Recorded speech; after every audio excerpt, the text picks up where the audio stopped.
yemye bushobotsa ntimutinye kuko so bimuhimbara kubaha ubwami yemye bushobotsa ntimutinye kuko so bimuhimbara kubaha ubwami. Mu kiganiro c'uno munsi twaravuze ibitabo vy'Ivyese ari vy'abandi bita ibitabo vy'ubwenge kuva ku gitabo ca Yobu gushika ku gitabo c'indirimbo.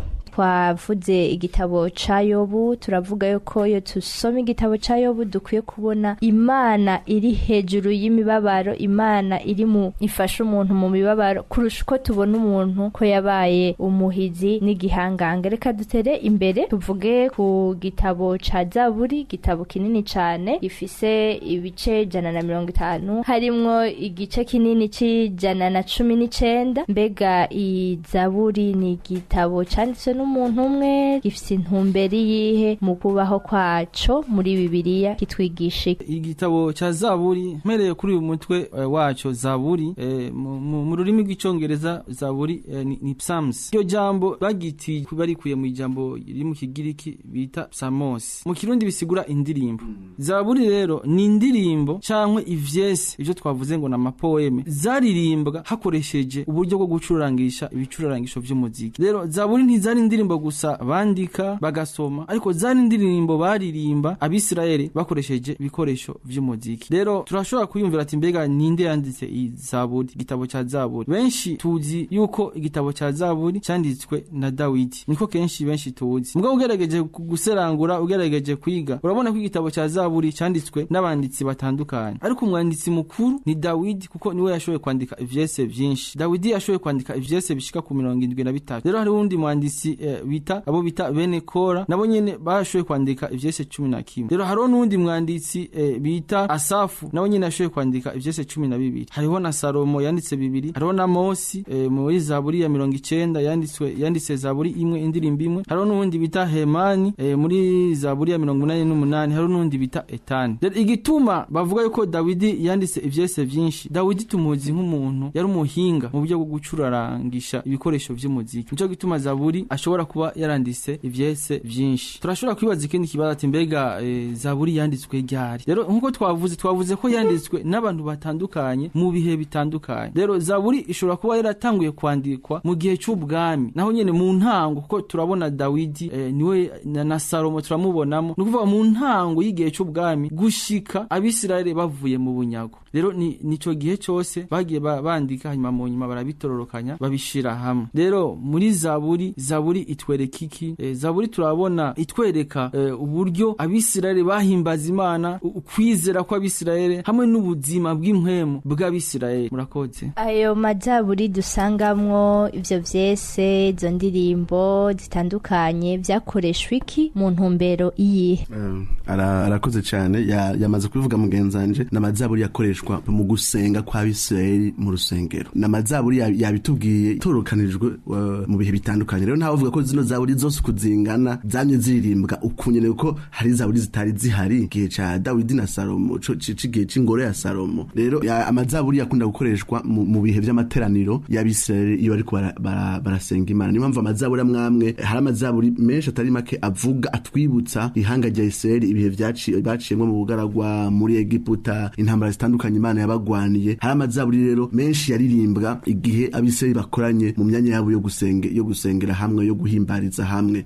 Hariyo impamvu Zaburi twavuze yuko bino bitabo byose bitanu vyitwa ibitabo vy'Ivyese canke ibitabo vy'ubwenge. Sinzi ko muvyibuka abari badukurikanye kuva hakiri kare. Rero Zaburi ni gute twocita igitabo c'ubwenge? Ubwenge ni iki? Ubwenge ni ubumenyi bushizwe mu ngiro. Ubumenyi nabwo n'ubwahe ni ivyanditswe vyari vyaratanzwe. Mu yandi majambo Zaburi twigisha mbega iyo umwisirayeli ariko arashira mu ngiro ubumenyi bw'ivyagezwe n'ivyanditswe muri Bibiliya, mbega ahura n'ingorane zahe, yifata gute? Kuko ubwo nibwo bwenge butandukanye. Harahababara, harahagira ubwoba, haraho aryohererwa ivyagezwe vyo, haraho Zaburi ivuga ati ndakunda ivyagezwe vyawe. Rero Zaburi twereka ingene umuntu yifata ariko araba muri iri sezerano Imana yari yasezeranye Abisirayeli, kandi ariko aragendera mu vyagezwe Imana yari yahaye Abisirayeli. Jeremiya yari yavuze yuko zatorokanijwe zanditswe mu bihe bitandukanye. Yavuze ko zimwe zanditswe na Dawidi na Salomo mu yandi majambo ku ntango y'igihe c'ubwami hanyuma gushika bave mu kinyago kubera Zaburi 137 ya indi usanga tuzi ngo ku nzuzi z'i Babuloni niho twaturika tukarira twibutse abadutwayeho inyagano. Iyo Zaburi nukuvuga ko yanditswe ryari bari mu kinyago itororokanywa yegeranywa hamwe n'izindi baravuye mu kinyago. Rero iyi Zaburi yagiye yegeranywa buhoro gushikaho inyuma y'ikinyago iba iyikwiye yegeranye ukunyene dufise aya mazaburi. Rero aya mazaburi yagiye akoreshwa mu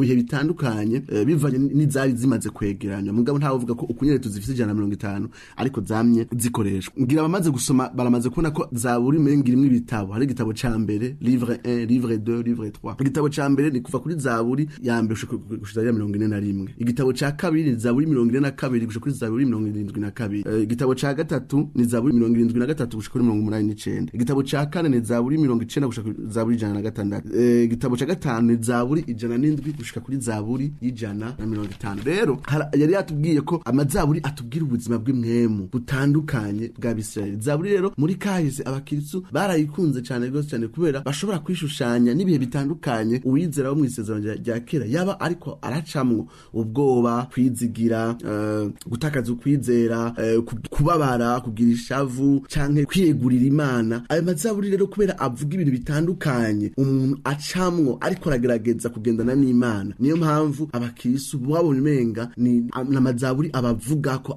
avuga ku byo bariko baracamwo. Kandi rero aratandukanye. Hari amazaburi novuga de psaume individuel, amazaburi avuga kuri Dawidi n'ivyo ariko aracamwo we ku giti ciwe higiye ahunga Absalom. Zaburi ya gatatu hari amazaburi ubona ko ariko avuga ikintu co mu mugwi hamwe nk'akarero Zaburi 137 igihe twari ku nzuzi z'i Babuloni. Hari amazaburi yo gushima yo guhimbaza Zaburi 150. Hari amazaburi ya Mesiya muravyibuka Zaburi 22 mana yanje niki kikumpebesheje. Nibuka Zaburi ya 23 uhoraho niwe mwungere wanje sinzokena. Yohana 10 aratubwira ko Yesu ari we mwungere mwiza. Zaburi ya 40 abaheburayo barasubira umwanditsi w'abaheburayo arayisubiramo ngo kuko udahimbagwa n'ibimazi n'ikimbada bigushikaniye ariko wahisemo kungirira umubiri. Niyo mpamvu naje imbere mvuga nti ehe ndaje uhoraho. Nivuga ivuga ingene Yesu yambaye umubiri akitaba umuhamagaro wo kuza hano ku isi. Zaburi ya 40. Zaburi 118 Petero arayisubiramo avuga ati ibuye ryagawe n'abubatsi nyo ryabaye rigumye imfuruka kandi kuri twebwe ni gitangaza. N'amazaburi messianique, amazaburi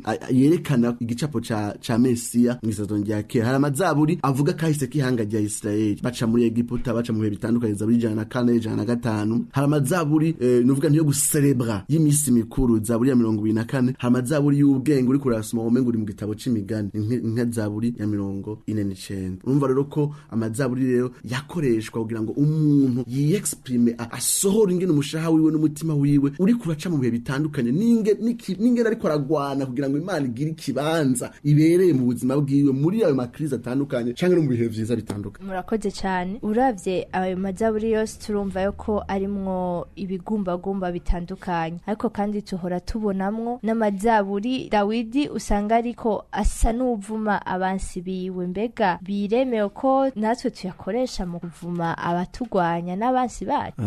Urakoze cyane, umbaje ikibazo kigoye cyane ku batamenyereye kumbura, ariko sinibaza ko ari benshi cyane. Turabona ko harimo amazaburi yo kuvuma nk'abataragwa kuri ayo mazaburi. Reka tuve nk'izaburi 137. Iyi zaburi yanditswe n'Abisirayeli bari mu kinyago, bari mu makande refugié, bababajwe n'ingene abansi babo babatwaye binyagano. Reka turabere ingene baca bavuga bavuga ngo uhoraho ibuka abanyedomu ivyo bagize wa musi w'i Yerusalemu. Bivuga ko abanyedomu hagufasha Abisirayeli ngo babafashe igihe bari batewe n'abakarudaya, ahubwo barafashije abakarudaya kugira ngo Abisirayeli batwagwe binyagano. Nibo bavuze bati nimuhasangangure mushitse no kwitanguriro ryaho, ewe wa mukobwa w'i Babuloni wa muranduziwe, hazohigwa uzogusubiriza mu nkoko ibihwanye n'ivyo watugiriye, hazohigwa uzofata abana bawe bato akabahonda ku rutare. Umenga birafasha gusubiriza mu nkoko wakugiriye nabi. Ikibazo bagije ni kibazo cumvikana kandi nibaza ko unakibarije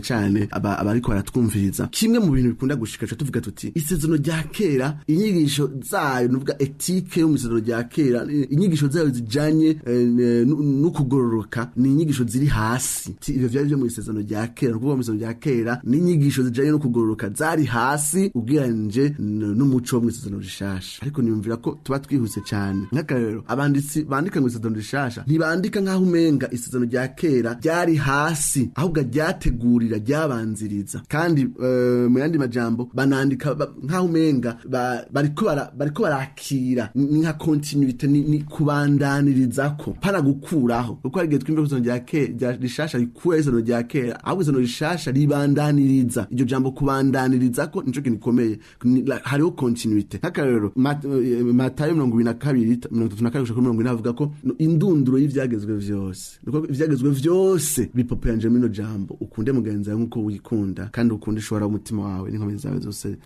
ni n'ubwenge bwawe bwose kandi kiri kintu twokwibuka nuko tuvuze yuko ikintu kijaye n'imivumo ari ikintu cyo muzero rya kera hayo muzero rishasha rigizwe n'imigisha gusa tuba dufatiriza rya kera n'izero rishasha tukabinyuranya gose cyane birenze ibikenewe nk'akarero mbega uruzi ko no muzero rishasha hari imivumo nk'akarero reka nsome imirongo mikeyi ishobora kubitwibutsa Abikorinto ba mbere 16 ku murongo wa 22 havuga ngo nihagira umuntu adakunda umwami wacu arakavumwa aho ni mu Bikorinto mu Bigalatiya cyo cyambere kuva ku murongo w'umunani ku murongo w'icenda havuga gute Jeremy Abigalatiya igice cyambere kuva ku murongo w'umunani gushika ku 9 haravuga ati ariko nayoba ari twebwe cyankwe umumarayika avuye mu ijuru ababarira ubutumwa bunyuranywe nubwo twababariye arakavumwa hamwe tuvuze yuko imvugo y'imivumo ari imvugo y'umuzoro rya kera atari imvugo y'umuzoro rishasha twibagiye yuko no mu izoro rishasha hariho imivumo girikirwe kura kuhaba ni guca dufata tavuze yuko isazoro rya kera riri inyigisho zayo ziri hasi gose cyane Yesu aje yabihinduye byose tuvuga tuti twitahure mu buryo bw'imwemo izi Zaburi ni Zaburi dushobora gukoresha turavuga abansi bishengero satani n'abadayimoni ni Zaburi dushobora gukoresha turavuga turabwira abansi bacu mu buryo bw'imwemo ariko aho naho nca ntinya gose cyane kuko amategeko yo gusobanura Bibiliya ni kuvuga ko dusobanura Bibiliya ukuntu iyo nyandiko yanditse mu buryo literal kandi dufatiye kuri kahise méthode historico littérale ni kuvuga ngo kiretse hari iyo nyandiko yenyene inyereka yuko nkwiye kubisobanura mu buryo bw'ikigereranyo cyo mu buryo bw'imwemo imirongo ya Bibiliya ndayisoma uko nyene yanditse mfatiye kuri kahise n'abantu bambere bari ko barabwirwa ariko nashaka mvuga amajambo make gose cyane sinovuga ngo amazaburi yose arimwo kuvumana ngo noshobora yose kuyasobanura nashaka mvuge ibintu bitatu bishobora kuturongora kutayasobanukirwa nabi ayo mazaburi principe ya mbere abantu bariko baravumwa muri aya mazaburi ntibariko baravumwa ku tuntu dutoye ndazi ko ari amazaburi akoreshwa iyo umuntu atumvikana ikintu na mugenzi we ari umubanyi bafuye ikintu izi si zaburi zikoreshwa kubera hari umuntu mutumvikana hari umuntu yakugiriye nabi oya wasanga Dawidi ariko arabagiriza yuko bahemutse ku isezerano ry'Uhoraho banka umwami kandi tutabizi ko Dawidi n'ikigeranyo cande ca Kristo nivuga ngo banka Dawidi kuvuga ngo bandondera kunyica baraje inama hirya no hino ku buriri bwabo baganira ingene biyumvira ingene bonsuprima bankuraho amazaburi Dawidi araca yakurikiranya n'amajambo kana kumenga arimwo imivumo kandi twavuze ngo udakunda inde umwami Yesu arakavumwa Dawidi nawe yari ikigereranyo ca Yesu rero sindabizi ko iyo zaburi tutanguye kuyikoresha twebwe ku bansi bacu sinzi ko tuba twigize Kristo ariko igihari cyo muri rusange aya mazaburi avuga ku bantu bashaka kugira nabo ubwoko bw'Imana bashaka kugira nabo abantu b'Imana bari kwarahagarara imbere y'umugambi munini nk'akarero izi zaburi ari gihe zakoreshwa kugira ngo zivuge abansi bishengero apana gusa mu buryo bubonekana bari kubaragwanya umugambi munini w'Imana turabizi yuko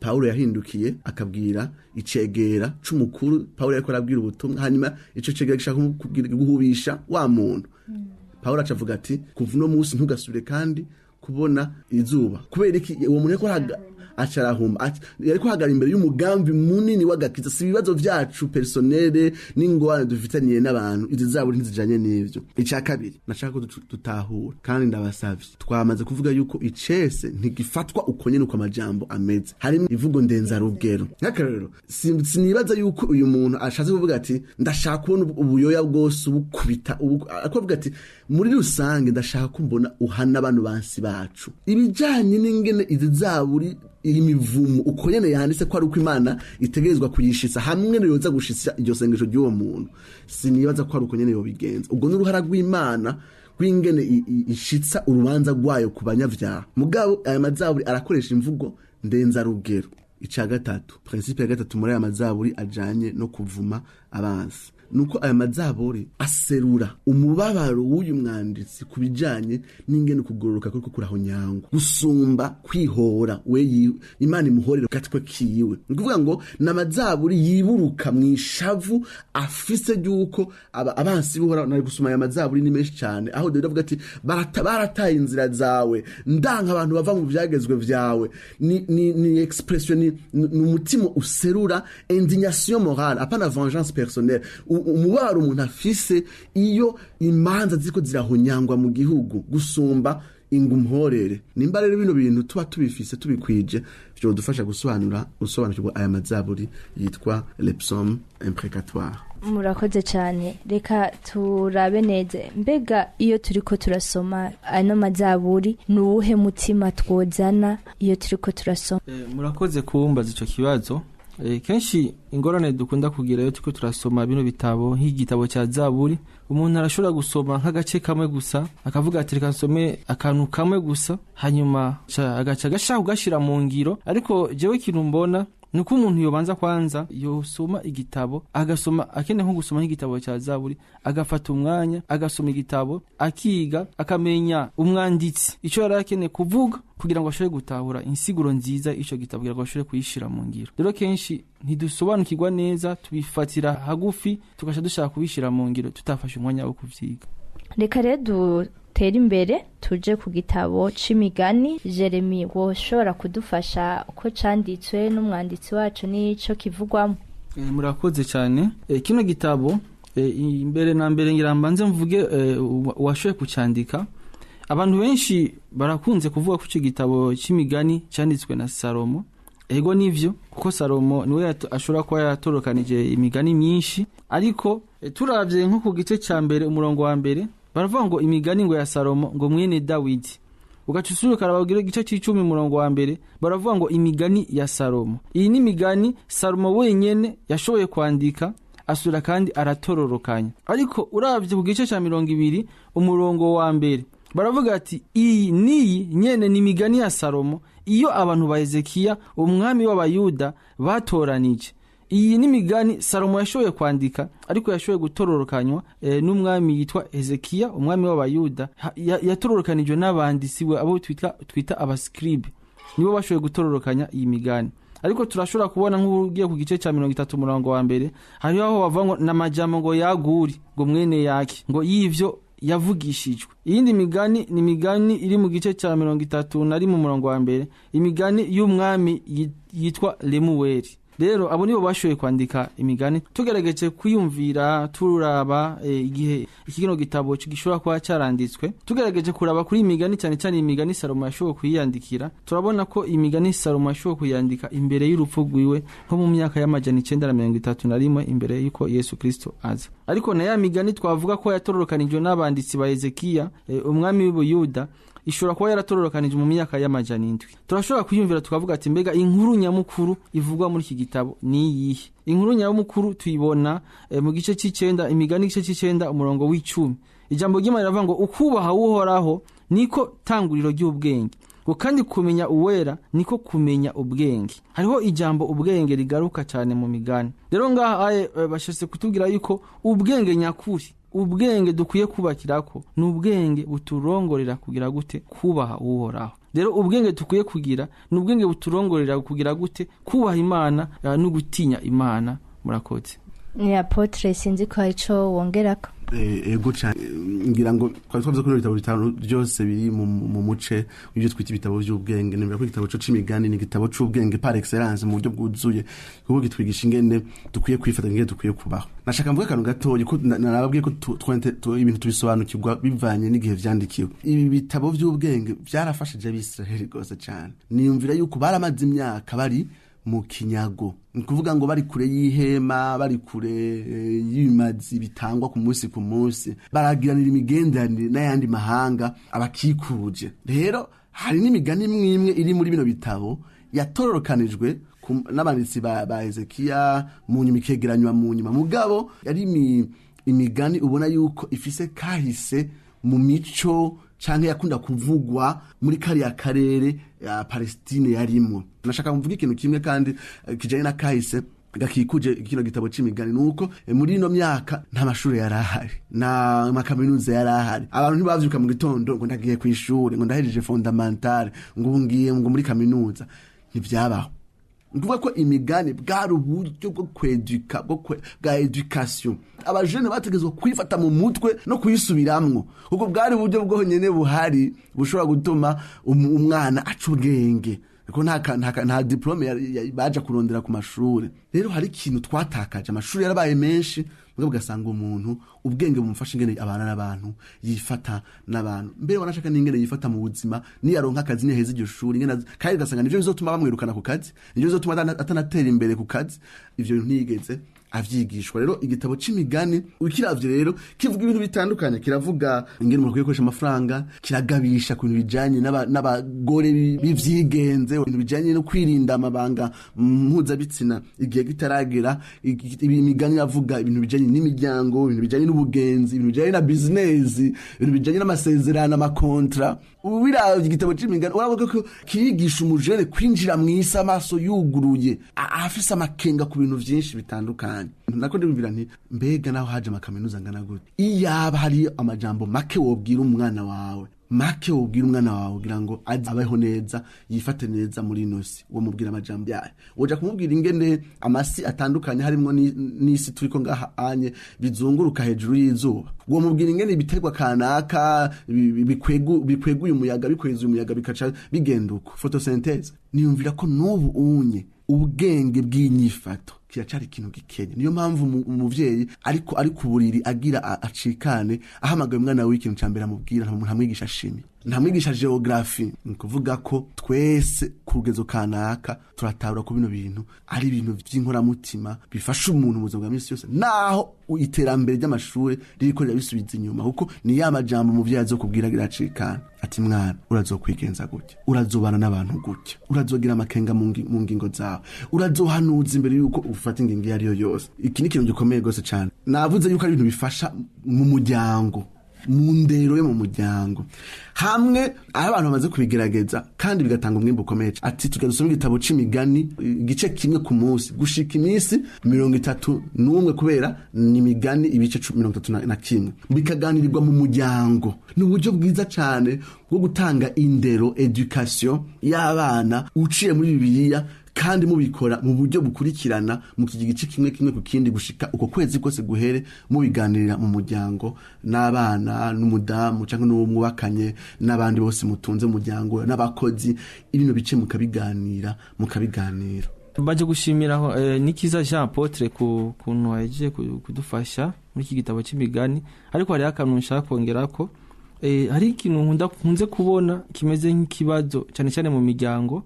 Ndakunze kuvyumvira nk'umuvyeyi adafise imico yo gusoma ijambo ry'Imana, adafise imico yo gusoma amajambo y'Imana nk'aya majambo ari mu gitabo c'imigani. Iyo ariko arahanura umwana wiwe amuhanura gute? Aho harakunda kuba hari kibazo, kuko hari igihe usanga umuvyeyi ariko arabwira umwana we, mwana wanje ntukagire gutya, ariko ugaca usanga ayo majambo ariko aravuga nta bushobozi afise. Ariko iyo ariko aramubwira amajambo y'Imana akamubwira ati mwana wanje kurikiza no majambo yanditse muri Bibiliya, ayo majambo arafise ububasha bwo gushobora guhindura uyo mwana gusumba uko yomubwira amajambo yiwe. Rero ni ikintu nshaka guhanura abavyeyi bagerageze bagire umuco wo gusoma ijambo ry'Imana, ijambo ry'Imana ribeho rigwiriye muri bo kugira ngo bibashoboze gufasha abana babo. Aratubariye ko hari ubushobozi muri ayo majambo yanditse mu gitabo c'imigani iyo ariko arahanura, ariko kandi n'abarundi barafise imigani komeye yo mu buzima bwa misi yose. Ugiye gusoma mu gitabo c'imigani umenga ariyo, mbega